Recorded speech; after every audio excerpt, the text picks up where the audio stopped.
ህልሟን እኮ አሳካሽላት። የሚያሳዝነኝ ምንድነው ምን አልቀረሽም።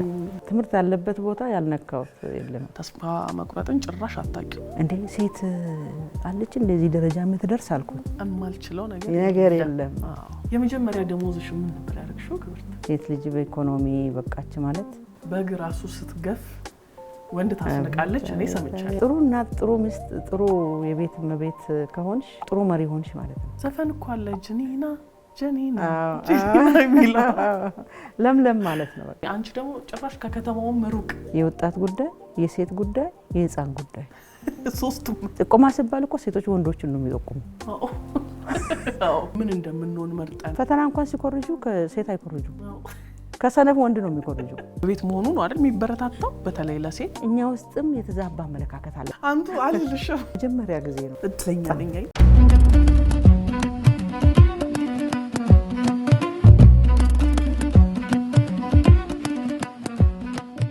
ከበሻቱ ጋር ትምህርት እንዳሁኑ ባልተስፋፋበት፣ መማር ቅንጦት በነበረበት፣ ሴት ልጅ ከትዳር ውጪ ሌላ የህይወት ግብ ሊኖራት አይችልም ተብሎ በሚታሰብበት በዚያ ዘመን የዛሬዋ እንግዳችን ለሌላ ያልታየውን አይተው ሩቅ አልመው ከቤተሰብ ከባህል ታግለው ድል ነስተው የዛሬው ማንነታቸው ላይ ደርሰዋል።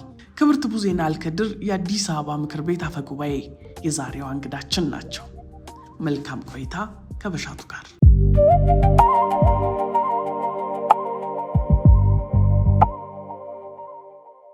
ከበሻቱ ጋር ዝግጅታችን እነሆ ተጀምሯል። ተመልካቾቻችን ክብርት እንኳን ደህና መጣሽ። እንኳን ደህና ቆይ።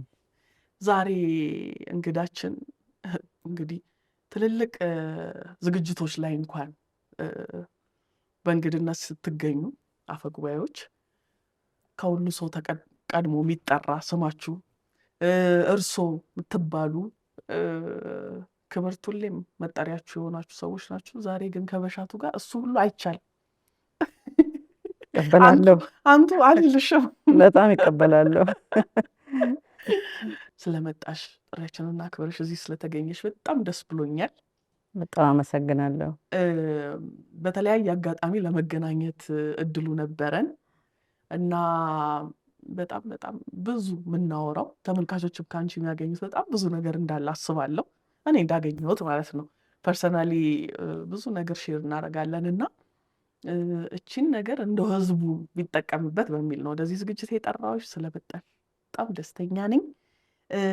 በጣም ነው የምታምሪው። አመሰግናለሁ። እንደዚህ አይቼሽ አላውቅም። ብዙ ስብሰባዎች ላይ ፎርማል የሆኑ ነገሮችን አያለው። ዛሬ ግን በጣም ነው የሚያምረው። ይሄኛውን አለባበስ ተወጇለሽ ወይስ ሁሌም በየአደባባዩ ስናይሽ እንዳለው ነው? የትኛው ነው ለአንቺ ምቾት የሚሰጥሽ? ማለት አሁን እንዲህ አይነት ፕሮግራም ቤት ውስጥ ሲሆን፣ እረፍት ሰዓት ሲሆን እንዲህ አይነት አለባበስ ይወዳለሁ። በጣም ሰፊ ስለሆነ ዘና ነው የሚያደርግሽ፣ ብዙም አያጨናንቅምና ለዛ ነው የለበስኩት ዛሬ ቀለል ለማለት። እንዲህ ቆንጆ እየሆነ ስለመጣሽ ደስ ብሎኛል። አመሰግናለሁ። አምሮብሻለሁ። ወደድሽው? በጣም አመሰግናለሁ። ክብርት ያንቺን እንደው የኋላ ታሪክ ምናምን ስመለከት በቃ ከአንቺ ጋር ማትተዋወቁ ነገር ማለት ተስፋ መቁረጥ ነው። ተስፋ መቁረጥን ጭራሽ አታውቂው። እንደው ግን ክብርት ተስፋ የምትቆርጥ አይነት ሰው ብትሆን የቱ ጋር ነበር የምትቀረው? የቱ ጋር ነበር ተስፋ የምትቆርጠው? አይ በጣም ከባድ ነው በሻቱ። ሲጀምር ህልም ካለሽ ለምንድን ነው ተስፋ የምትቆርጪ? ዋና ሀሳብሽ ነው፣ ጥንካሬሽ ነው። እዚህ ቦታ ደርሳለሁ ብለሽ ካሰብሽና ካለምሽው የሚሰጥሽ ፈጣሪ ነው። ስለዚህ ፈጣሪን ከተማመንሽው ለምንድን ነው ተስፋ የምትቆርጪ? ምንም ተስፋ የሚያስቆርጥ ነገር አይኖርም። ቻሌንጆቹን እያለፍሽ ችግሮቹን እንደ ችግር ወስደሽ፣ ፈተና ከሆነ ደግሞ እንደ ድል ተጠቅመሽ መድረስ ያለብኝ ቦታ ደርሳለሁ ካልሽ ብዙ ተስፋ መቁረጥ አይደለም። ተስፋ ከቆረጥኩማ የለውም ማለት ነው። የት አለው? አታገኝም። እኔና አንቺ አንገናኝም ነበር እዚህ። ስለዚህ ተስፋ መቁረጥ የሚባል ነገር እኔ አይመቸኝም። በቃ የቻልኩትን ያክል መግፋት አለብኝ፣ መሞከር አለብኝ፣ መድፈር አለብኝ፣ እችላለሁ ብዬ ማድረግ አለብኝ የሚል ነው ያለኝ እንጂ በማንኛውም ነገር ላይ ተስፋ አልቆርጥም። ስለዚህ የትኛውም ጋር ተስፋ የት መቁረጥ ያለ እንጂ ልቁረጥ ቢባል ገና የትውልድ ስፍራሽ ላይ እኮ ይቆማል። የለውም። በቃ እኔና አንቺ አንገናኝም አልኩሽ እኮ የለውም። እስቲ ወደኋላ መለስ እንበልና ከመንዲ እስከ አሶሳ ያለውን የቡዜናን ህይወት አስቃኝ እስቲ። ከመንዲ በፊት ትምህርቴን የጀመርኩት በጊ ወረዳ ኮበር የምትባል ቀበሌ ውስጥ ነው። እዛ ነው የተወለድሽው? አዎ እዛ ነኝ። መጀመሪያ አባቴ እዛ አልነበረም። ከዛ ወጥቶ እዛ ነው የገባ። ያው በጣም ትልቅ እርሻ አለው። የገበሬ ልጅ ነኝ። እዛ ላይ እርሻው በጣም ተስማሚ ቦታ ስለሆነ እዛ ቤተሰብ ይዞ ሄዶ እዛ ነው ትምህርቴን የጀመርኩት። አንደኛ ላይ እያልኩ ገና ሕፃን ሆኜ እዛ ነው ትምህርት የጀመርኩት። ከዛ 3ኛ ክፍል ከደረስኩ በኋላ ነው ወደ መንዲ የመጣው። መንዲ የምትኖር እህት አለችኝ አገብታ፣ እሷ ቤት ነው መንዲ። ስለዚህ በልጅነቴ ትምህርት ሀብዬ የጀመርኩት ኮበር ትምህርት ቤት ነው የምትባል ትምህርት ቤቱ እስካሁን አለ። ማረሳት ህይወቴን የቀረጸች ሰው እንዲሆን ወደዚህ ደረጃ እንዲደርስ መጀመሪያ ሀብዬ ትምህርት የጀመርኩበት ቦታ እዛ ነው። ከአሶሳ ሩቅ ነው? ብዙም አይርቅም። ሩቅ ነው ግን ብዙም አይርቅም። ያው ይደረሳል በሰዓታት። ያኔ መኪና ብዙም አይደለም ግን ያው በሰዓታት፣ አንዳንዴ በእግር ብድም አለ። መኪና የሌለበት ጊዜ ስለሆነ ብዙም ሩቅ አይደለም። ከዛ በኋላ ወደ መንዲ መጣሽ? ወደ መንዲ መጣሁ። መንዲ ትምህርቴን እዛ ነው የተማርኩት እና ጥሩ ህይወት ነው ማለት ይቻላል። ምክንያቱም ትምህርት ዓለም ውስጥ ሆነሽ ተስፋ ካለሽ ህልም ካለሽ ሁል ጊዜ በቃ ፊት ለፊትሽ ጥሩ ህይወት ነው የሚታይሽ። ብዙ ፈተናዎች ይኖራሉ። ፈተና ማንም ይገጥማል። ዋናው ፈተናው መቋቋም ነውና ጥሩ ነው። ጥሩ ትምህርት ህይወት ውስጥ ነው ያሳለፍኩት እዛ መንዲ። ብዙ ጓደኞች አሉኝ ዛሬ እኔ የምለው የሚከታተሉ ከሆነ በጣም ነው የሚያስታውሱኝ። ትምህርቴን እዛ ነው እንግዲህ ከ3ኛ እስከ 9ኛ ክፍል የተማርኩት ማለት ነው። ከ9ኛ ክፍል በኋላ እህቴ ወደ አሶሳ ገባች። ከዛ መንዲ ለቆ ማለት ነው። ወደ አሶሳ ስትገባ ደግሞ እዛው አሶሳ ትምህርቴን ቀጠልኩ። በመሀል ግን በአምባሲ ወረዳ ላይ ደግሞ 6ኛ ክፍል ተምሬያለሁ። በቃ ትምህርት ያለበት ቦታ ያልነካው የለም። ያኔ እኮ ትምህርት ቤቶቹ ራሱ ብዙ ናቸው እንዴ? የለም እስከ 6 ነው። እስከ 6 አንድ ቦታ ትማሪያለሽ። ከዛ በኋላ ደግሞ 7ና 8 ትምህርት ፍለጋ ደግሞ ትሄጃለሽ። 7ና 8 የሚቆምበት ቦታ ደግሞ 10 11 12 እያልሽ ደግሞ እንዲሁ በቃ ትምህርት ፍለጋ ህይወቴ በትምህርት ፍለጋ ነው የጨረስኩት ማለት ይቻላል። እውነት ነው። እኔ ግን የመጀመሪያዋን እንደው ወደ ትምህርት ቤት የሄድሽበትን ለመሄድ የተወሰነበትን አጋጣሚ ማወቅ ፈልጋለሁ። ምክንያቱም አሁን ግዴታ ነው ትምህርት ቤት መሄድ፣ ያኔ ደግሞ መሄድ እንኳን ግዴታ ሊሆን እንደውም መቤት መሆኑ ነው አይደል የሚበረታታው፣ በተለይ ለሴት። እስቲ ንገሪኝ እሱን። ከቤተሰብ አባቴን በልጅነቴ ነው ያጣው። ገና እድሜ በጣም ህፃን ነኝ። ሴት ልጆች 8 ነው የወለደች እናት። ከ8 6 ትምህርት የሚባል ሳይቀምሱ ነው ትዳር የያዙ ማለት ይቻላል። 2 እስከ 3ኛ 4ኛ ተምረዋል። እና እሱ አላህ ይርሐሙ በህይወት የለም። ወንድ ነው እንጂ ሴት ልጅ ትምህርት ትማራለች የሚል የለውም። እንኳን ትምህርት መማር አይደለም ከአጥር ውጭ የማይወጡም። ትዳር ሲይዙ ራሱ ከማን እንደሚያገባቸው አያውቁም። በጣም ከባድ ነው የነበረው፣ ከባድ ህይወት ነው። እናቴ ግን በጣም ጠንካራ ናት። ልጆቿ እንዲማሩ ትፈልጋለች። ስለዚህ ከዛ ገጠር ወጣችና ወደ ከተማ መጣች። ከኮበርም ገጠር ነበር የሱ ጊባ የሚባል አስታውሳለሁ። እስቲ እና በጣም ብዙ ሰብል አለ እዛ። ማንጎች ራሱ አሉ እዛ ቦታ አሁን። ስለዚህ አባል ከድር ማንጎ ነው የሚባል እዛ አካባቢ በስሙ ነው የሚጠራ እስካሁን። ከዛ ወጣችና ከተማ እሱ እርሻም አለው ንግድም አለው ሱቅ አለው ኮበር ላይ ቤት አለው። ከዛ ወጣ ወደ ከተማ መጣች። ትምህርት ልጆቼ አሁን የቀሩ ልጆቼ ማስተማር አለብኝ የሚል ስላላት ማለት ነው። የኔ ታናሽ አንድ ወንድ አለ። ያኔ 4 ያላገቡ ነበር አባቴ ሲሞት። 2ቱ እድሜያቸው ከ14 ዓመት በላይ ሆኗል። 14 ዓመት በላይ እንግዲህ ያው ትምህርት ቤት እንደገና ገብቶ ማስተማር በጣም ከባድ ነው። በዚህ ላይ ብዙ ሴት ልጅ የለም እዛ አካባቢ። በጣም ቆንጆዎች ናቸው። እኔ እኮ ዝም ብዬ ነው፣ እነሱ በጣም ያምራሉና ከለራቸው በጣም ቀይ ነው እና መንታዎች ነበሩ። አሁን አንዷ እዚህ ነው የምትኖር፣ አንድ አሶሳ ነው ያለች። እነሱ በቃ ትዳር ያዙ። አባቴ በህይወት እያለ 2 ናቸው ትዳር ዓለም ውስጥ የገቡ። በሚገርም ሁኔታ ወንድማማች ነው ያገቡት 2ቱ። ምንም አያውቁም። በቃ እንደ ዕቃ ተጭኖ ነው ይሄዱ ማለት ይቻላል። ገና 14 ዓመት 15 ዓመትም አልሞላቸው ባለኝ መረጃ።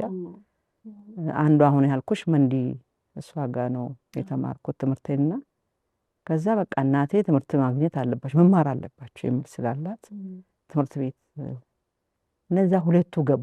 የኔ ታላቆቼ ማለት ነው። እኔ ገና ነኝ። ከዛ ሲመጡ ወደ ቤት ሲመጡ ኤቢሲዲ ሃሁ ምናምን ስሉ ቁጭ ብዬ ነው የምከታተል እና የኔ ደግሞ መቼ ይደርሳል የሚል ጉጉት በቃ። ምክንያቱም ከቤት ደብተር ይዞ ትምህርት ቤት እንግዲህ የማይወጣበት ዘመን ላይ ሰው ከቤት ወጥቶ ትምህርት ቤት ይሄዳል ማለት በጣም ብርቅ ነውና በጣም ትልቅ እንትን ስለነበረ ገባው። እነሱ አንደኛ ሀ እና ሌ ነው የሚባል ያኔ። አሁን ማለ ህጻናት የሚባል መሰለኝ። አንደኛ ሀ ሳትማሪ ለ አትገቢም። ሌ ማለት እንግዲህ አንደኛ ማለት ነው። እንደ ኬጂ ምናምን ነው የሚቆጠርና አንደኛ ሀ ጨርሶ ሌ ገብቷል እነሱ 2ቱ ማለት ነው። ታናሽ ወንድሜ ደግሞ ከኔ ጋር አንደኛ ሀ ነው የገባ። ከዛ ሀ ላይ ሳምንትም አልቆየሁም። ምክንያቱም ጨርሻለሁ ከነሱ ጋር እነሱ እቤት መቼ ይደርሳሉ እዛ የሚል ጉጉት ስለነበረኝ ከዛ አንደኛ ሀ ሳልማር ወደ ሌ ገባው ማለት ነው። አንደኛ ላይ ከነሱ ጋር ጀመርኩ። እንዴት ከአንደኛ ላይ ወደ 3ኛ እንደገባው አላስታውስም።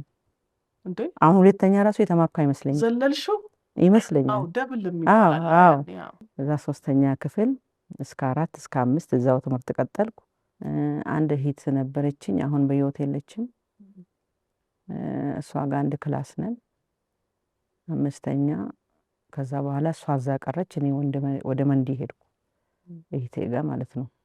እንደውም አንዳንዴ ትዝ ስለኝ እዛ ባልሄድ ራሱ ትምህርቴን ይቀጥላሉ የሚል አንዳንዴ አስታውሳለሁና ምክንያቱም እዛ ያለው አክሰስ እና እዛ አንድ አይደለም። ያኛው ቀበሌ ነው፣ ኮበር ቀበሌ ነው የሚባል፣ ያኔ ወረዳም አይደለም። መንዲ ማለት ደግሞ ወረዳ ነው። ያው ደረጃው ስለሚለያይ እዛ ከፍላል። እስከ 8ኛ ማለት እስከ ሃይ ስኩል አለ እዛ። ስለዚህ አሁን 8ኛ ማለት ሃይ ስኩል ማለት ሲባል እዛ እስከ 6ኛ መጨረሻ ይመስልሻል? ያኮባ በቃ ትምህርት መጨረሻ ነው የሚመስልሻው። ግን ከፍ ብለሽ ደግሞ ወደ አደገ ወረዳ ስትገቢ ደግሞ ለካ 8ም አለ 12ም አለ የሚል ተስፋ ነው የሚሰጥሽ። ስለዚህ ከ6ም አልፎ 8ም ይማራሉ፣ ከ8ም አልፎ ደግሞ 12ኛ። ምክንያቱም ሚኒስትሪ ይባልና ማትሪክ ይባላል ያኔ። 6ኛ ላይ ሚኒስትሪ አለ፣ 8ኛ ላይ ሚኒስትሪ አለ፣ ከዛ ማትሪክ። ከማትሪክ በኋላ ደግሞ በቃ የተዘጋ ነው የሚመስልሽና እዛ መሄዴ ራሱ አንድ አድቫንቴጅ ሰጥቶኛል፣ ወደዛ መሄዴ ማለት ነው። ስለዚህ መንዲም በዚህ ነው የሚያስታውሰው። እዛ መንዲ ትምህርት ቤት እስከ 8 እስከ 10 እስከ 12 አለ ማለት መረጃ ባይኖርም ያው 6ኛ ላይ ይዘው ይቀራሉ እንጂ እንደ ዘንድሮ ልጅ ገና ኬጂ ላይ ስለ ዲግሪ ስለ ማስተርስ የለም ማሰብ የለም። ይሄ ቋንቋ የለም እንጂ ከየት ነው የምትሰሚው? ዲግሪ ማለት ማስተርስ ማለት እንደዚህ በከተማ ውስጥ ዲግሪ ይዞ እንትን ይዞ የሚባል የለም።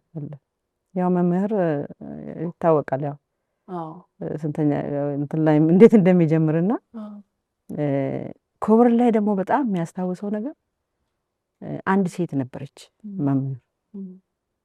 በፊት ወንዶች ናቸው የሚያስተምሩና እሷ ስትመጣ ሙሉ ነው የምትባልና እንዴ ሴት አለች እንደዚህ ደረጃ የምትደርስ አልኩኝ። እንደዛ ከሆነ በቃ እኛ ተምረን እዚህ ደረጃ መድረስ እንችላለን። አዎ አሁን በልጅነት አንዳንድ ነገሮች ክሊክ ስታደርጊ ትዝ ይልሻልና ያካ መምህር መሆንም አለ፣ ሴትም ታስተምራለች። ስለዚህ እስከዛ ደረጃ መድረስም የሚቻል ከሆነ ለምን በቃ እልህ ነው የሚይዝሽና ሁለት ነገሮች አረሳም።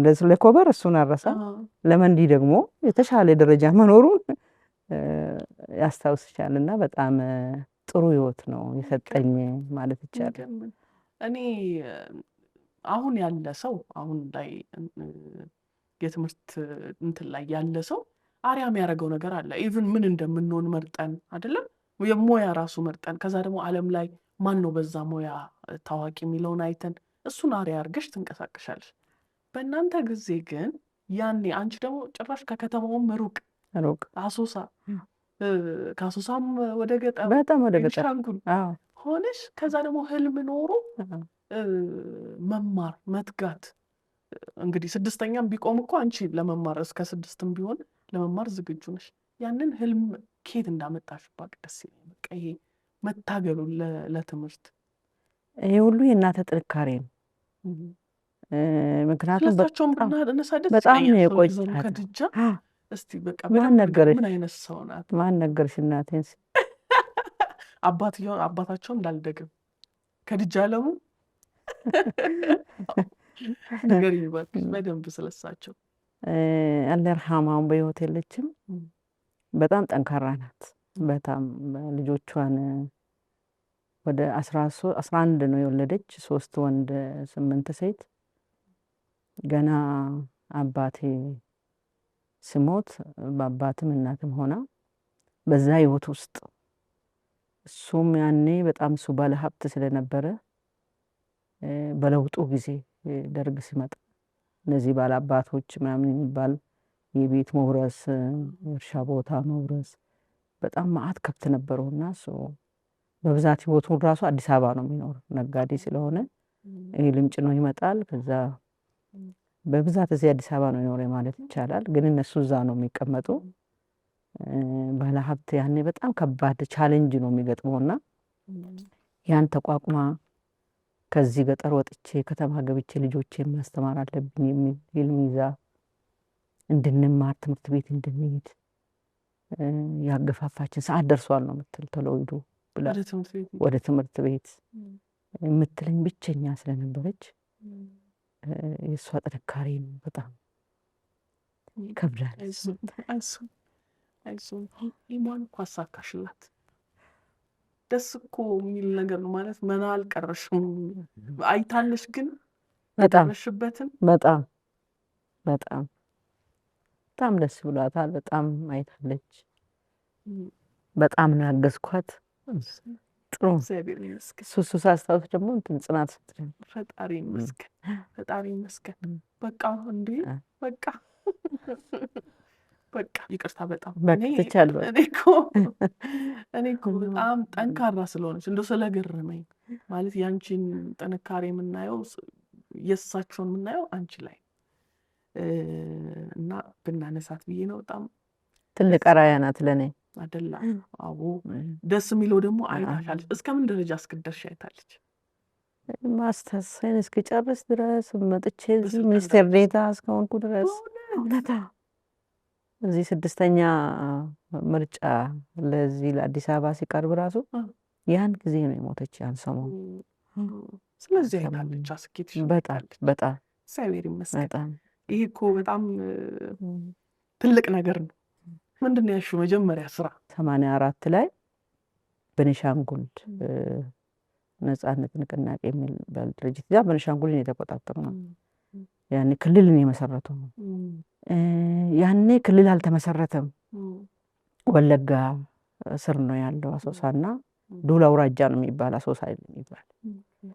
ከዛ የዱላ አውራጃ ምክትል አስተዳዳሪ ሆንኩ በዛው ማለት ነው። ይከብዳል። እድሜ 18 እንደዛ 20 ውስጥ አልገባውምና ከዛ ዱላ አውራጃ ምክትል አስተዳዳሪ ያኔ ከ2 ዓመት በኋላ ተመልሼ ሲቪል ሰርቫንት ሆኜ የሰራው የአንድ ተቋም ሪከርድና ማህደር ክፍል ኃላፊ ሆኜ ሰራ ማለት ነው። ከኃላፊነት እንደገና ወደ ሲቪል ሰርቫንት በጣም ስራ የተማርኩት ግን እዛ አሁን ሰው ይንቃል አይደል በጣም ስራ የደብዳቤ ልውውጥ ቼኑ እንዴት መሆን እንዳለበት የአመራር በደንብ በቃ ትምህርት ቤት ነው ማለት ይቻላል ብዙ ፋይል ከፍተሽ ታያለሽ ታነቢያለሽ ብዙ እውቀት ነው የሚሰጥ አሁን ሰው ይንቃል ከከድና ማደር ክፍል ሰራተኛ ብሎ ታች አድርጎ ነው ሰው የሚቆጥርና በጣም ህይወቴን የቀየረ ወደ አመራር እንዲመጣ ያደረገኝ ማለት አመራር መምጣት ብቻ ሳይሆን እውቀት የሰጠኝ ደብዳቤ እንዴት እንደሚመራ ምን ፕሮሲጀር መከተል እንዳለበት በሙሉ እኔ መሪ ሆናለሁ ብዬ አይደለም ግን ማንኛውም ነገር ሳገኝ መማር እፈልጋለሁ ይሄ ለምን ሆነ ይላል ለምንድን ነው የውሃ የጠቆረ ምን ተጨምሮበት ነው የሚል እቺ ውስጥ ያለችና በጣም ነው ያስተማረኝ ከዛ 2 አመት ከዛ ከሰራው በኋላ መምሪያ ኃላፊ ሆንኩ ደግሞ መልሼ ማለት የህብረት ስራ ማህበራት ማደራጃ ቢሮ ኦዲት ኢንስፔክሽን እና ህግ ኦዲት ምዝገባ ኢንስፔክሽን ህግ በጣም ብዙ እንትን ነው መምሪያ ኃላፊ ሆንኩ ማህበራት ኦዲት ማድረግ ኢንስፔክሽን ምዝገባ እና ህግ ድጋፍ አሁን ይሄውልሽ እዛ ሪከርድና ማህደር ክፍል ውስጥ ባልሰራ ኑሮ ከየት ይመጣል ይሁሉ ከየት ይመጣል ዝም ብሎ ካሜራር የዘለልሽ አይሆንም የሆነ ነገር ደግሞ ዝቅ ብለሽ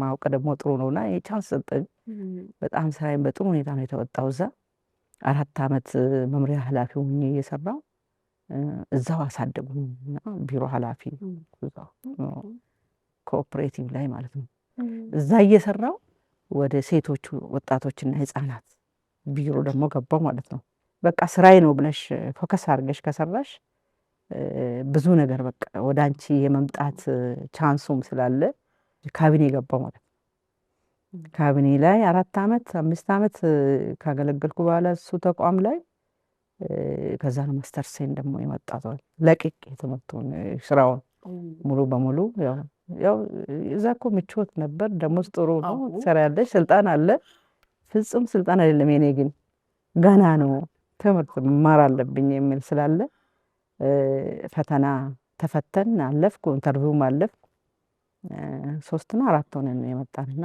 ማስተርሴን ያን ጨረስኩት እዚህ ሲቪል ሰርቪስ ዩኒቨርሲቲ ሊደርሺፕ እንደ ጉድ ገቨርናንስ ተማርኩ በጣም ደስ የሚል ነገር ነው ይሄ ባለንበት የመርካታ ባዚ ያለብን ሰዎችን በደንብ ያስተምራል ብዬ አስባለሁ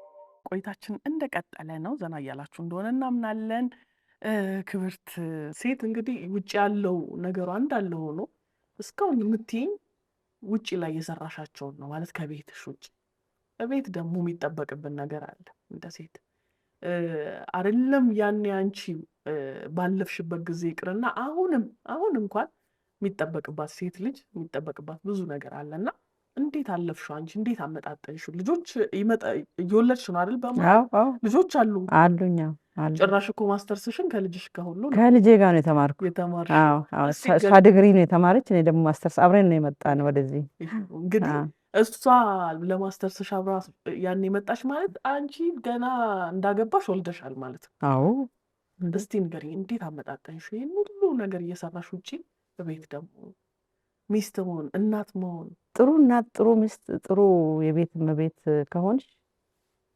ያው ጥሩ መሪ ሆንሽ ማለት ነው ሁለቱንም ባላንስ አድርጎ መሄድ ይቻላል ውጭ መሰሪው ስራ ምን እንዳይበደል ውስጥ ያለው ሁለት ነገር እኮ የምታስተዳድሪ እዚህ ጋር ህዝብ ነው የምታስተዳድሪ እዚህ ደግሞ ቤተሰብ ነው የምታስተዳድሪ ቤተሰብም ያው የህዝብ አካል ነው ግን ትልቅ ኃላፊነት ደግሞ አለ ሚዛኑ በጣም የሚደፋ ግን የቱ ጋር ነው የህዝብ ኃላፊነት ላይ ህዝብ ኃላፊነት ላይ በጣም ተጠያቂነቱ በጣም ከባድ ስለሚሆን እዛ ሚዛን መድፋት ሁኔታ አለ ግን ያው ጊዜ አለሽ እኮ እዛም ጨርሰሽ ወደ ቤት ስትገቢ ደግሞ በጣም ስራ ይወዳሉ ቁጭ ብሎ ሰው ማዘዝ ብዙም አይመቸኝም በፍጹም አይመቸኝም ተቋም ላይም አሳታፊ በሆነ መንገድ አብሮ መስራት የሚል ነው በጣም ደስ የሚለኝ አብሮ መስራት ያንዳንዷ ነገር በቃ ማየት መስራት እቺ ያው ከቤት ውስጥ የመጣች ነው የሚመስለኝ እዛ ያለው ልምድ ቤቴ ውስጥ ችግር የለብኝ በፍጹም። ስንት ልጅ ነው ያደረግሽው? 3 ልጆች አሉ። አንዷ አገብታ ወንዱም አገብቷል። 2 ማስተርሳቸውን ጨርሰዋል፣ ወልደዋል። እግዚአብሔር ይመስገን። አያት ሆነሻል? አዎ በጣም አልሐምዱሊላህ ወልደዋል 2። ደስ ይላል በጣም። አንደኛው ገና ተማሪ ናት፣ 3ኛ ክፍል። በጣም ጥሩ። የክብርት የማናውቀው ችሎታ ምን አለ እስቲ? በቃ ማናውቀው ህዝቡ የማያውቀው ዛሬ የሚገለጥለት ችሎታ። ጨዋታ ነው በቃ። ቤት ውስጥ በጣም እጫወታለሁ ከልጆችም ከጎረቤትም እህቶቼ ጋር በጣም ነው የሚወዳቸው። እነሱም በጣም ነው የሚወዱኝ። ሳገኛቸው በቃ ቀልዳለን፣ መጫወት፣ እንደዚህ መገፋፋት። ባለሙያ ነሽ ግን የሚል ወሬ ሰምቻለሁ። ቤት ውስጥ በጣም ባለሙያ ናት። በግ ራሱ ስትገፍ ወንድ ታፈቅራለች። እኔ ሰምቻለሁ። ከየት አገኘሽ? ከየት አገኘሽ? የማልደፍረው ስራ የለም አይደለ? ሁሉም ጋር። ምክንያቱም እኛ ሴት ሆነን አንችልም የሚባል ነገር ጥሩ አይደለም፣ አይሆንም በቃ። ስለዚህ በቀን 3-4 በግ እናቴ እንትን ነበራት፣ የሆነ ትንሽ የሆቴል ነገር ምግብ ቤት ነው የሚባለው። ሆቴል አለ ምግብ ቤት ነው የሚባል። እና በጣም ይሄ ጥገኝነት አልወድም። ራስን መቻል በቃ መቻል አለብኝ ሁሉ ነገር የሚል የቻልኩትን በቃ በጉልበት የሚሰራ ነገር ጉልበቴ እስክደክመኝ ድረስ ይሞክራለሁ። ለምን ፈለገ ነገር አይሆንም። አይደክምሽም? በአንድ አጋጣሚ ተመልካቾች አብረን ረጅም መንገድ ወክ የማድረግ እድል ነበረንና እኔ መቼም መገመት ይችላሉ ተመልካቾች፣ እኔ መራመድ አቅቶኛል። ከዛ ዞር ብዬ አያለሁ ሌሎቹን። እሺ እንደው ክብርት እንኳን ብታግዘኝ ደከመኝ እንድትይ እኮ ነው።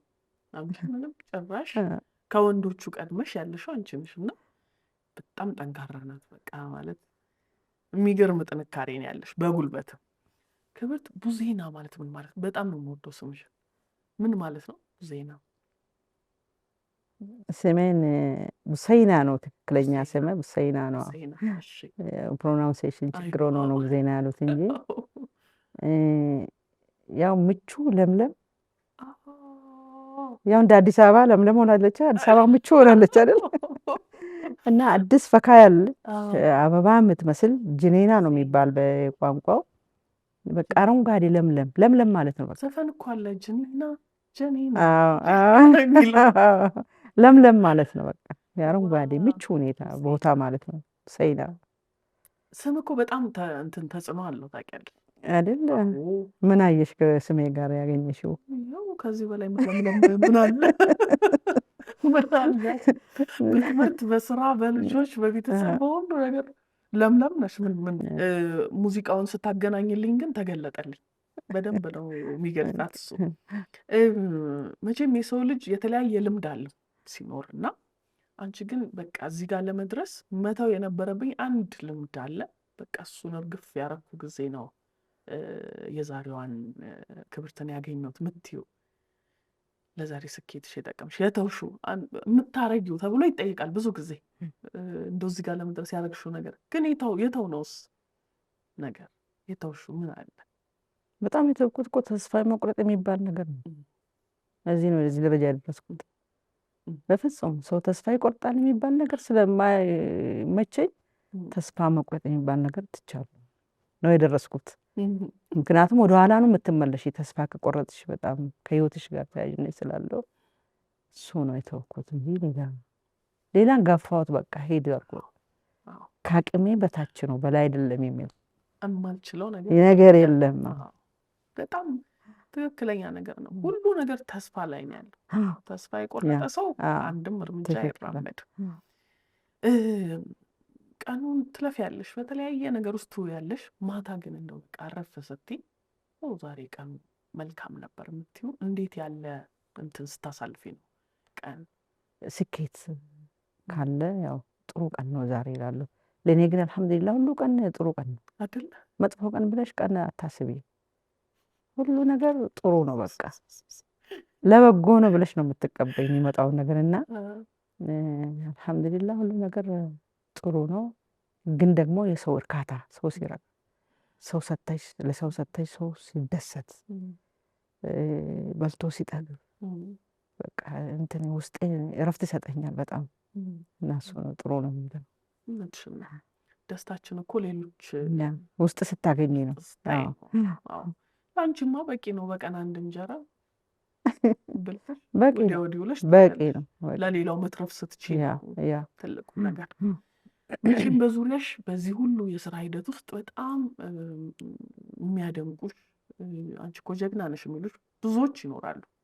ግን ለእኔ በቃ በእነሱ የተደነቁ ቀን ነው ደስታዬ ሙሉ የሆነው የምትይው በነማን ነው? ባለቤቴ አንቺ ጎበዝ ነሽ፣ ጀግና ነሽ፣ በአንቺ እኮራለሁ፣ ዛሬ የሰራሽው ስራ በጣም ጥሩ ነው።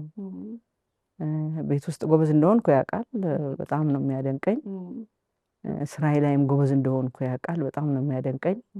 በጣም የሚያስደስተኝ እሱ ነው።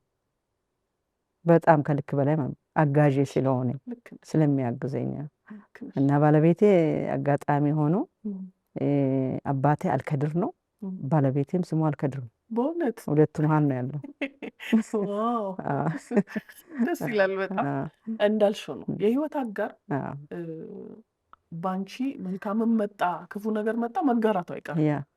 ከዛ ግን ወደ ቤቱ የጠራሽለት ነገር መልካም ሆኖ ሲገኝ የሚያምራ ሆኖ ሲገኝ እሱም ለሱ እውቅና ሲሰጥ እንዴት ደስ ይላል። ከዛ ላይ ደስ አሪፍ ነው የገለጽሽው።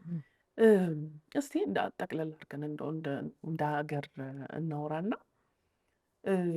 ብዙ ጊዜ ዜጎች ሀገሬ ምን አርጋልኝ ሀገሬ እንደዚህ ሆና እንዲበድላኝ ምናምን ይላሉ። ገሚሱ ደግሞ የሚያመሰግን አለ። ባንቺ እይታ በዜግነት መብትና ኃላፊነት መካከል ያለው እንትን የሚሰማሽን ነገር ንገሪኝ እስቲ። ሁለቱ በሚዛን ማየት ነው ጥሩ የሚሆን። ሀገር ስኖር ነው መብት ምኖርሽ። ሀገር በሌለበት ምን መብት አለሽ? ስለዚህ እኔ ሁለቱንም ሚዛናዊ አድርጌ ነው የሚወስደው። ለምሳሌ ሀገርሽን ለማስከበር ግዴታሽ ነው፣ የዜግነት ግዴታሽ ነው። ማገልገል የዜግነት ግዴታሽ ነው። ካላገለገልሽ ሀገርሽን ካላከበርሽ ምን መብት አለሽና? ስለዚህ ሁለቱን ሚዛናዊ አድርጎ መሄድ ያስፈልጋልና እኔ ሁለቱም ለኔ መብትና ግዴታ ነው ብዬ ነው የምወስደው።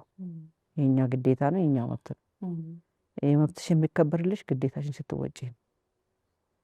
ግዴታሽ ለመወጣት ደግሞ መብት መኖር አለበት። ሰው ለኔ ተመጋጋቢ በጣም ስለ ትምህርት መቼም ያለሽን ፍቅር አውርተናል። ትምህርት ለሰው ልጆች በጣም ወሳኝ ነው። ግን ለሴትና ለወንድ እኔ ለሴቶች በጣም ወሳኝ ነገር ነው ብዬ ስለማስብ ነው። አንቺ እንዴት ነው የሚሰማሽ? እኩል ነው ትምህርት የሚያመጣው ለውጥ ሴትና ወንድ ላይ? አንደኛ ትምህርት ለሁሉም እኩል ነው የሚሰጥ። ከአንድ ብላክቦርድ ነው የምንማረው። ወንድሜ ጋር ነው የተማርኩት፣ ጓደኛዬ ነው። በጣም የሚወደው ታናሽ ወንድሜ ከኔ ጋር እንደውም እንድማር ያበረታታኝ።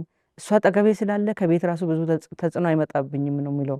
ምክንያቱም ጠባቂ ስለሆነ ከሱ ጋር ከአንድ ብላክቦርድ ነው የምንማረው እና ትምህርት እድል የሚሰጠው ለሁሉም ያው እኩል ነው።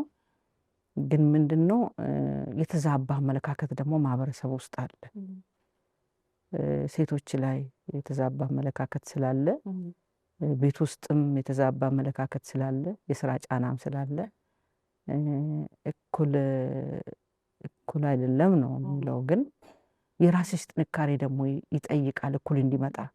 የራስሽ ጥረት ሰው ስላለ ብቻ መቀበል የለብሽም። ሰው ያውራ፣ አንቺ ራስሽን አላማሽን ይዘሽ መሄድ ነው። እኩል መጽሐፍ ነው የሚሰጠን፣ እኩል ትምህርት ቤት ነው የምንገባ። እዛ ላይ ግን በጣም ያንቺ ጥረት ይጠይቃል። ስለዚህ ሰው እኩል አይደለም ብሎ ይወስዳል። ግን እኔ ብዙም ልዩነት አለ ብዬ አልወስድም። ምክንያቱም አለ፣ ግን አለ፣ ጫናው አለ፣ ቻሌንጁ አለ። ያንቺ በቃ ውስጥ ይፈልጋል። እኔ ምንድነው የሚሰማኝ እኩል ነው የሚቀርብልን። ግን ሴቶች በቃ አሁን በተለያየ መንገድ ካለው ተጽዕኖ ማምለጫ መከበሪያ እኩል እንድንደመጥ እኩል የሆነ ነገር እንድናገኝ ትምህርታችንን በጣም አጥብቆ መያዝ እንደውም ከነሱ በተሻለ ሆኖ ያ መገኘት ያ ያስፈልጋል ብዬ አስባለሁ። ለእኛ ብዙ 2 3 4 5 እድል የለም። የለም በቃ ጥብቅ አድርገሽ ያ እንጂ ተምር እንዲህ ጥብቅ ብለሽ ከ6ኛ 8ኛ ከ8 10 እያልሽ ባትይዡ ኖሮ ያኔ የተማረ ሲፈለግ አትገኝም ነበር። አትኖርም። ለምሳሌ አሁን ወንድሜ ያው ወንድ ስለሆነ እሱ ይጫወታል፣ ያነባል፣ ይጽፋል። እኔ ደግሞ ያው የሴት ቤት ውስጥ ነው የሚሰራ። ግን አንድም ቀን በውጤት በልጦኝ አያውቅም። እውነትሽን ነው። በእውነት በቃ ያው ይሰማል ይሄንን አለ በሕይወትና አንድም ቀን በቃ እንደውም በጣም ይፎካከራል ከኔ ጋር እኩል ለመምጣት በፍጹም በቃ ስንት ጫና እያለ እኔ እሱን ይበልጣለሁ። ያው ወንድም ነው ወንድ ነው ትምህርት እኩል ነው የሚሰጠን። ቤት ውስጥ ግን እኩል አይደለም። እሱ የሚሰጠው ቦታና ለኔ የሚሰጠው ቦታ አንድ አይደለም።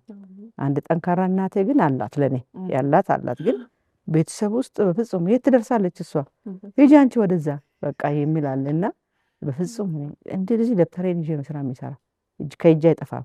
እሱ ከኔ መብለጥ ያለበትም የሚል ስላለኝ አንዳንዴ እንደውም አብረን እናጠናለን። ውጤት አንደኛ ሴምስተር ሁለተኛ ሴምስተር ላይ ውጤት ሲነገር እኔ ሲበልጥ የመሸሽ ሁኔታ በቃ እኔ ከሷ መብለጥ አለብኝ የሚልም አለውና እኩል ነው። ግን እኩል እንድንመጣ ግን የኛ ጥረት ይጠይቃል።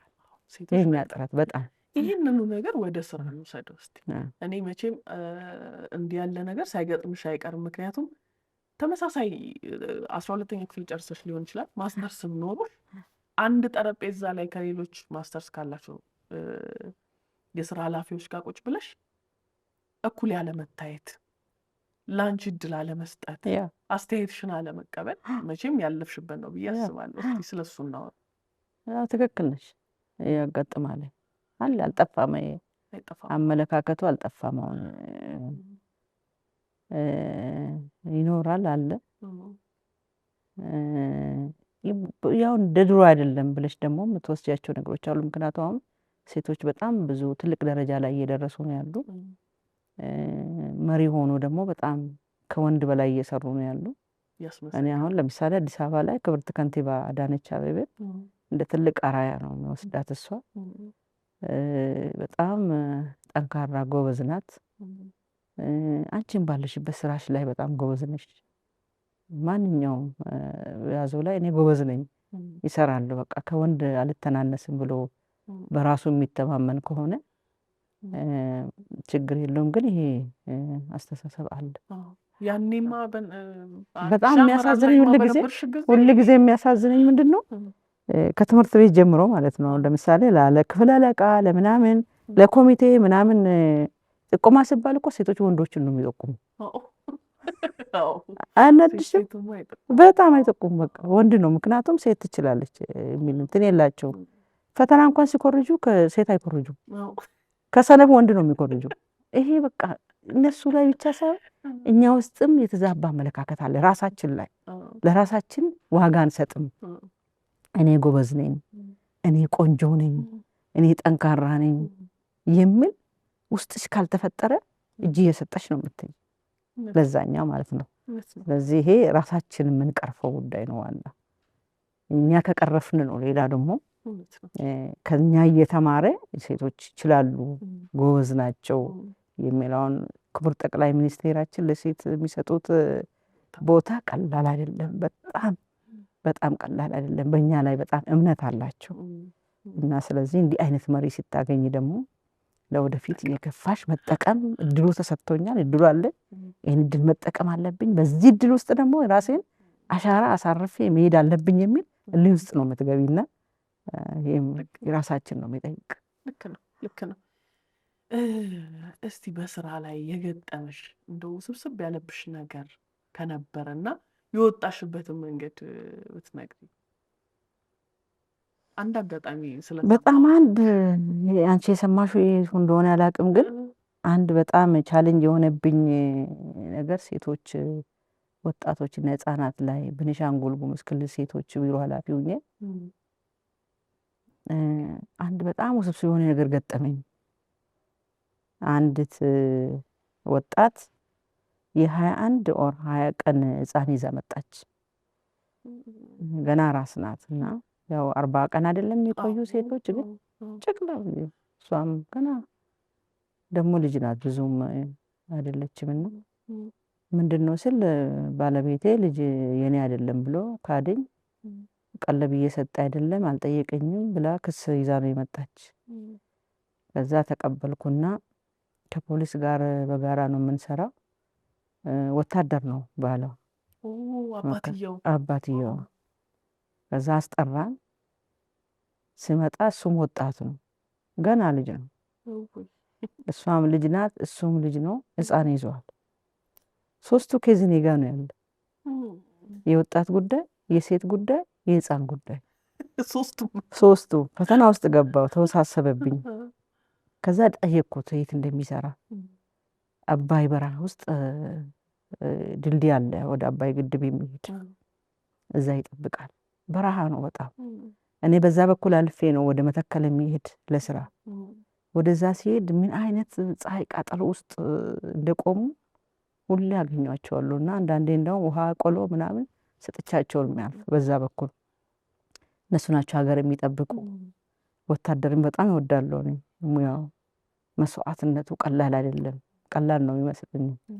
ወታደር የሚከፍለው መስዋዕትነት ቀላል አይደለም። እና በጣም ባለቤቴም ወታደር ስለሆነ እዛው ቤቱ ገና በልጅነቴ እሱ ጋር ስላደግ በጣም እረዳለሁና ከዛ አዘንኩ በጣም። ምን ማድረግ አለብኝ የሚል ወደ ራሴ ወሰድኩ። ደሞዙን ሲጠይቅ ደሞዙ በጣም ትንሽ ነው። እንኳን ለልጅ ቀለም መስጠት አይደለም እሱም አይበቃም። በቃ ችግር የለም አንተ ሄድ ስትፈለግ ትጠራለህ ብዬ ሸኘሁት እሱን። ልጅቷ ግን ያንተ ናት የኔ አይደለችም የሚባል ነገር አይሰራም አልኩ። አመን የኔ ናት ብሎ በጣም ቆንጅዬ ልጅ እሱ ሄደ። ስትፈለግ ትመጣለህ ብዬ እሷን አሳመንኳት። ምን በቃ አሁን ይሄ ልጅ አንደኛ በረሃ ውስጥ ነው ያለ፣ ደሞዙ እንደዚህ ነው፣ ደግሞ በቃ የኔ ልጅ አይደለም ብሎ ደግሞ እየካደች ነው። ምን ችግር አለው አሁን ልጅሽን እኔ ባሳድግ አልኳት። ራሴ አዎ።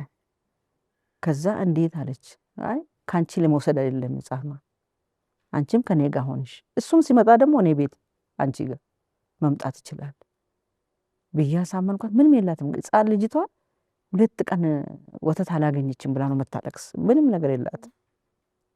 ከዛ ቤት ወሰድኳት። ራሴ ቤት አንድ ክፍል አልጋ የሚያስፈልጋት ነገር በሙሉ ሰጥቻት 2 ዓመት ነው ከኔ ጋር 3 ዓመት በቃ በእግር ከሄደች በኋላ ልጅዋ ካደገች በኋላ ከደቡብ አካባቢ ነው የመጣች። ብዙ ቋንቋም አትችልም ነበር ብዙ። ልጅዋ ካደገች በኋላ በቃ ካሁን በኋላ ወደ ቤተሰብ እሄዳለሁ። እዛ ባህል ደግሞ ከትዳር ውጪ ከወለድሽ ቤተሰብ አያስጠጋሽም። ስለዚህ ባለቤቴ ሞቷል ብዬ ፀጉሬን ተላጥቼ ምናምን ብዬ እሄዳለሁ አለች። ሁሉ ነገር አመቻቸውላት፣ ትኬት ተቆረጠላት፣ ምን ተባለ፣ ወደ ሐዋሳ እንድትሄድ ነው የተደረገው። እና እሱ በጣም ትልቅ ፈተና ነው የሆነብኝ በጣም። አሁን አባትየው በሕይወት አለ የለም የምታወቅ ነገር የለም፣ ግን ምንም በቃ ለእሱ አሳልፈሽ የምትሰጪው አይደለም ሕፃኗ፣ ልጅቷንም ለእሱ አሳልፈሽ የምትሰጪው አይደለም። ስለዚህ እሱ በጣም ትልቅ ፈተና ነው የሆነ። ተወሳሰበብኝ። ሁለቱንም 3 ዓመት ከኔ ጋር። ከዛ በኋላ ጠይቀውሽ ያውቃል? የለም እሱም አልጠየቀችኝ በእውነት። ይኸው የምትመለከች ከሆነ የት እንዳለችም አላውቅም። ልጆቼ ግን በጣም ነው የሚያስታውሳት እስካሁን በቃ። ምክንያቱም ልጇ እንደ ልጅ ሆና ነው ያደገች ቤት ውስጥ። እሷ እንዳውም ከእሷ ጋር አትገናኝም፣ ከልጆቼ ጋር ነው በብዛት። እነሱ ናቸው ያሳደጉት ማለት ይቻላል። በጣም ቆንጅዬ ልጅ ናት። አሁን ታድጋለች። 2008 ነው 2009 7 8 9 ወደ 10 አካባቢ 2010 መጨረሻ አካባቢ ነው የወጣችና አድጋለች። አሁን ባገኛት ደግሞ በጣም ደስ ይለኛል። ከልጄ በላይ ነው የሚያግዛት ካገኘኋት ማለት ነው። እባክሽ አይ ትመለከታለች ታገኝሻለች። እሷ መሄድ እኮ መንገድ እየፈለገችው ሊሆን ይችላል። አዎ ደውዪ፣ ኢቢሲ ደውዪ፣ ትገናኛላችሁ። ስለ እናትነት እያነሳሽ ነው አንቺ። ጭራሽ ይኸው ከቤትም አልፈሽ ማሳደግ ያልቻሉ ሁሉ አስጠግተሽ ታሳድጊያለሽ። እና እኔ ምን አስባለሁ የእናትነት ኃላፊነት እንደው ዝም ብሎ ልጅ ማሳደግ ሳይሆን ለሀገሪቷም አንድ ዜጋን ማበርከት ነውና አንቺ የራስሽም ልጆች አሉ፣ እንዲሁም ደግሞ አስጠግተሽ ያሳደግሻቸው አሉ። አሁን እናት ሆነው ላሉ ሴቶች እንደው ከልጅ አስተዳደግ አንጻር የምትመክሪው ነገር ካለ? እኔ ዝም ብለን ልጅ ስናሳደግ ልጅ ማሳደግ ብቻ ሆኖ እንዳናየው እፈራለሁ። ምክንያቱም አሁን የምናየው ሲናገሩ አነጋገራቸው ልክ ያልሆነ ትችት ይቻላል፣ ትተቻለሽ ማንንም። ይሄ የግለሰብን መብት አንድ ሰው እንደው ተነስቶ እንደፈለገ መናገር መብቴ ነው ብሎ የሚያስብ ሰው ችግሩ አስተዳደግ ጋር ነው የሚሆነው ዞሮ ዞሮ። እና እሷን ኃላፊነት እንዴት ብንወጣ እንደው አሁን ያሉ እናቶች እንታስቢያለሽ? አሁን ያሉ እናቶች አንደኛ ቤተሰብ ማለት ትንሹ የአስተዳደር እርከን ማለት ነው፣ መንግስት ማለት ይቻላል። ምክንያቱም ከዛ ነው የሚወጣ መጥቶ መንግስት አመራር የሚሆን ነጋዴ የሚሆን ወደ ማህበረሰቡ ወጥቶ አገልግሎት የሚሰጥ ከዛች ጎጆ ውስጥ ነው የሚወጣ። ያ ጎጆ አስተዳዳሪ እናት ናት፣ አባት አይደለም። ብዙ ጊዜ አባት ነው ብዬ አልወስድም፣ አጋር ነው እንጂ ቤተሰብ ውስጥ ልጆችን የምናሳድግ እኛ እናቶች ነን። የኛን ነው የሚቀበሉ፣ ልጆችም የኛን ነው የሚቀበሉ። በተለይ ወንድ ልጆች ከአባት በላይ ወንድ ልጆች የእናት ነው የሚቀበሉና ልጆቻችን በአግባቡ ለማሳደግ ሚዛናዊ መሆን አለብን። መብትና ግዴታቸውን እንዲያውቁ፣ የሚጎዳቸው ነገር ግልጽ ቁጭ ብሎ በመወያየት በተለይ እኔ ያለፍኩበት ህይወት ውስጥ የተማርኩትን ለልጆቼን ነው የማስተምረው። በጣም ቻሌንጅ የነበረው ጉዳይ እኔ ጋር የገጠመኝ እነሱ ጋር እንዲገጥም አልፈልግም። ይሄ ይገጥማቸዋል ግን ይሄ ማድረግ አለባቸው የሚል በተለይ ሴት ልጄ ጋር በጣም ነው ዲስከስ እንደ እህት ነው ከኔ ጋር ያሳደግኳት። ገና በልጅነቴ ነው ያገኘኋት። እሷ ለምሳሌ እኔ ዲግሪ ስማር በሳመር ነው፣ እሷ ደግሞ ተዘጋለች ትምህርት ቤት 8-9 ነበረችና እሷ ናት ቤት የምትይዝ። እኔ ማስተማርኳት እሷ ማስተማረች። ይሄ ከየት ነው የመጣ? ካስተዳደግ ነው የመጣ። እኔ ያስተማርኳት ነገር እኔ የሚላቸውን ነገር የሚያደርጋቸውን ነገር ነው የምታደርገው። ስለዚህ አንደኛ እኛ እናቶች ለልጆቻችን ያለፍንበትን ህይወት ከነሱ ጋር ዲስከስ ማድረግ ያስፈልጋል በደንብ ማለት። ከዛ የሚጓዙበት የሚሄዱበት የሚሰሩት ስራ ላይ ምን እንደሚገጥማቸው ግልጽ መነጋገር ያስፈልጋል። መብትና ግዴታቸውን አውቀው እንዲሄዱ ማድረግ። መብት ነው ተብሎ እኮ ከለቀቅሽ እኮ ለቀቅሽ፣ በቃ አለቀ። አንዴ ከወጣ በቃ መለሻው በጣም ከባድ ነው የሚሆን። ስለዚህ ልጅ የሚቀረጽ ቤት ውስጥ ነው። ማናት ቀራጭ? እናት ናት። ስለዚህ እናቶች ልጆቻቸው ጊዜ መስጠት፣ ከልጆቻቸው ጋር መወያየት፣ የሚገጥማቸው ቻሌንጆችን በደንብ ዘርዝሮ ከነሱ ጋር ዲስከስ ማድረግ፣ ግልጸኝነት መፍጠር ያስፈልጋልና እሱ በጣም ትልቅ እናት ሆነሽ ነው የምትወጪ። እንደዛ ሲሆን ራስን ማብቃት አስፈላጊ ነው። እንደዚህ አይነት ምርጥ እናት ለመሆን ልጆቿ ላይ የሚታይ እንዳንቺ አሁን ልጆች እንዳሉ የተማሩ ናቸው፣ ትልልቅ ስራ ላይ ያሉ ልጆች ናቸው። እሱን ለማምጣት አንቺ የተማርሽ የበቃሽ ባትሆኚ እንደሱ ለማድረግ ከባድ ነው። ስለዚህ እናቶች ራሳችንም ላይ መስራት ልጆቹንም ለመቀየር መሞከር ትልቅ ነገር ነው ብዬ አስባለሁ። እኔ በቃ ከዚህ ፕሮግራም ተመልካቾች እንዲያገኙ የምፈልገው በቃ ትልቁ ነገር በአንቺ ውስጥ የምናየውን ነገር፣ በአንቺ ላይ የምናየውን ጥንካሬ እንዲጋባብን። ምክንያቱም አንቺ ያለፍሽውን ቻሌንጅ አይደለም ዛሬ እያለፍን ያለ ነው። እንደውም በጣም ብዙ የተመቻቸ ነገር ያለበት የተሻለ እድል ያለበት ሁኔታ ነው እና እጃችን ላይ ያለውን ነገር እንደ ቀልድ እንዳናየው። እነ ክብርት እንኳን ይሄን ሁሉ ነገር አልፈው በጣም ረጅም እንትን ተጉዞ እዚህ ጋር ደርሰዋልና እኛም በርታ የሚለውን ነገር ማስተላለፍ ነው እና ሴት ልጅ በኢኮኖሚ ራሷን ማዳበር መቻሏ ህይወቷ ላይ የሚያመጣውን ነገር እስቲ ንገሪ። ጠባቂ አለመሆን እሱ በጣም ትልቅ ነገር ነው እንዴ! እሱ እኮ ዋና መሰረት ነው። ትልቅ ውሳኔ ላይ እኮ ኮንፊደንስ እንዲኖርሽ ከሚያደርጉት ጉዳዮች ውስጥ አንደኛ እኮ ኢኮኖሚ። ሰው ሴት ልጅ በኢኮኖሚ በቃች ማለት ፓወር አላት ማለት ነው። ትልቁ ፓወር ከጥገኝነት ነፃ ሆነች ማለት ነው። ቤቷንም ለማስተዳደር ለሀገርም ለመብቃት በጣም ትልቅ አስተዋጽኦ አለውና ኢኮኖሚ በጣም ተጽዕኖ ይፈጥራል። ስለዚህ በቀኝም አለ በግራ ሴት ልጅ የራሷ የገቢ ምንጭ ግድ ነው። ሁሌ ስጠኝ ማለት እኮ ይከብዳል። ተቀባይ መሆን ይከብዳል። አንዴም መስጠትም አለብሽ፣ መቀበል አልፎ መስጠት አለብሽ። በምን ላይ ነው ታዲያ እርካታ የምታገኘው? መስጠትም አለብሽ። እና ስለዚህ ራሴ ነው ብለሽ የምታስተዳድሪ ደግሞ ለአንቺ ትልቅ ፓወር ነው፣ ኮንፊደንስ ይሰጥሻል። ለመስጠት እንኳን ፍቃድ አትጠይቅም። የራስሽ ስለሆነ ማለት ነው። ይሄ በጣም ቁልፍ ነገር ነው።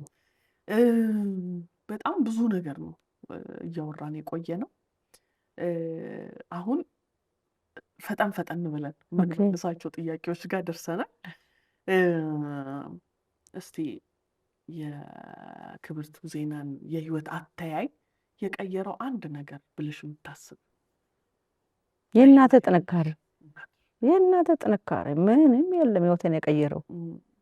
ገና ትምህርት ቤት ገብቼ ትምህርቴን ለመጀመር የእሷ ፍቃድ፣ የእሷ ክትትል፣ የእሷ ፍላጎት፣ የእሷ ጥንካሬ እሱ ነገር ሌላ ነገር የለኝም። በነገራችን ላይ በጣም ቢዚ ናት በጣም እና ለኢንተርቪው እንኳን ሳወራት በጣም ነፃ ሆና ማውራት የቻለችው ለሊት 6 ሰዓት ነው። በቃ አሁን ጨርሻለሁ እናውራ ብላ ነፃ የሆነችው እና በጣም ቢዚ እንደሆንሽ አውቃለሁ። ግን ከስራ የጸዳ ምንም ስራ የሌለብሽ ቀን ብሰጥሽ አንድ ቀን ስልክም ቲቪ ምንም ሳታይ እንደው በቃ ዛሬ ነፃ ነሽ ብትባይ ምን ስታረጊ የምትይው? ኃላፊነት ላይ ተጠያቂነት ላይ ሆነሽ ነፃ የሚባል ነገር አይደለም። ስልክ የለም ምን የለም፣ ግን አይምሮሽ ውስጥ ሌላ ቅን ነው የምታወጪው። እሱም ስራ እኮ ነው።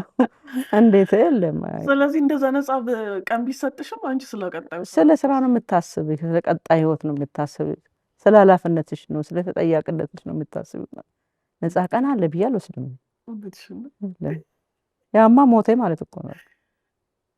በህይወት የለም ማለት እኮ ነፃ ቀን አለኝ የሚል ካለ ዝም ብሎ ነው የሚጓዝ ማለት ነው። ስለዚህ ህይወትሽ አንቺ በቃ ስራ ነው። ጥሩ። ከሰው ልጅ ጭራሽ የማትታገሺው ባህሪ፣ የማይዋጥልሽ ውሸት ፍጹም። ምክንያቱም ውሸት ዋና የሌብነቱ የምኑ መሰረት ነው። ሰው እሱ አልታገስም። መቼም ኢትዮጵያውያን በጣም ስለ ራሳችሁ አውሩ ስንባል በጣም ነው የምንሽኮረመመው፣ ግን እሱን ነገር ማለፍ የሚገባን ይመስለኛል። የራስን ኳሊቲ ከራስ በላይ የሚያውቅ የለም እና ክብርትን እንድታደንቂልኝ እድል ልስጥሽ። ስለ ራስሽ በቃ እንደ አንድ ሰው እንደ ሩቅ ሰው አይተሻል አድነቂልኝ እስቲ። አልሐምዱሊላህ ፈጣሪ የሰጠኝ በጎ ነገር በሙሉ አደንቃለሁ። ለምሳሌ ጥሩ እናት፣ ታታሪ እናት፣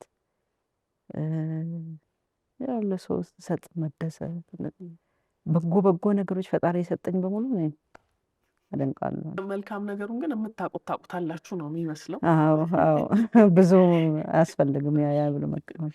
እሺ መቼም ይሄን ሁሉ ዘመን ስራ ላይ ቆይተሽ በዚህ የስራ ሂደት ውስጥ መጥተው የወጡ ባንቺ የተገለገሉ ያንቺን ሰርቪስ ያገኙ ብዙ ሰዎች ይኖራሉ። ብዙ ሰዎች ህይወታቸው የተቀየረ ብዙ ቤትም ስራ ቦታ ብዙ ልጆች አሳድጌያለሁ። ብዙ ልጆች ተምሮ ደርሰዋል።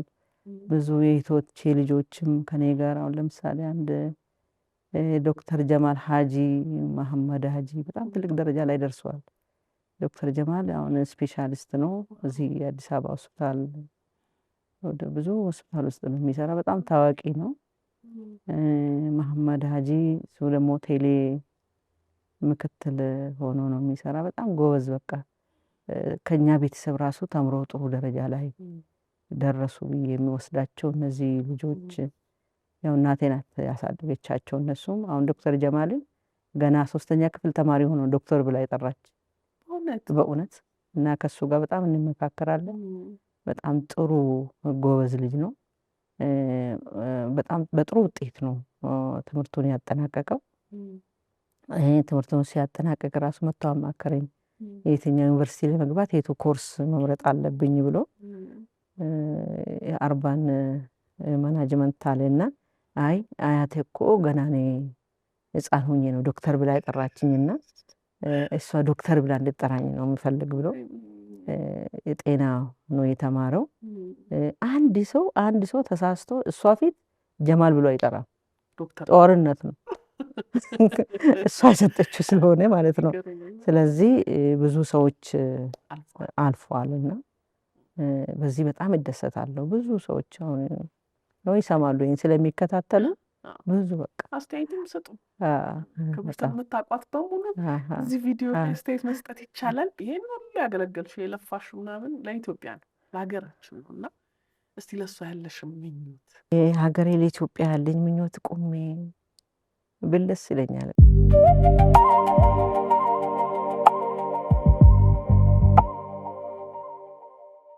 ክብርት ይኸው ቆሙ። ስለ ሀገሬ መቼም አልቀመጥም።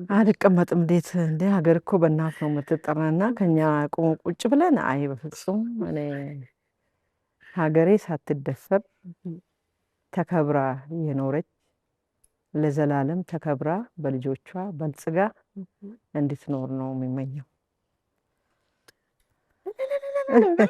ብችል ደስ ይለኝ ነበረ። በጣም ነው ማመሰግነው። በጣም አመሰግናለሁ። ደስ የሚል ጊዜ ነው ያሳለፍነው።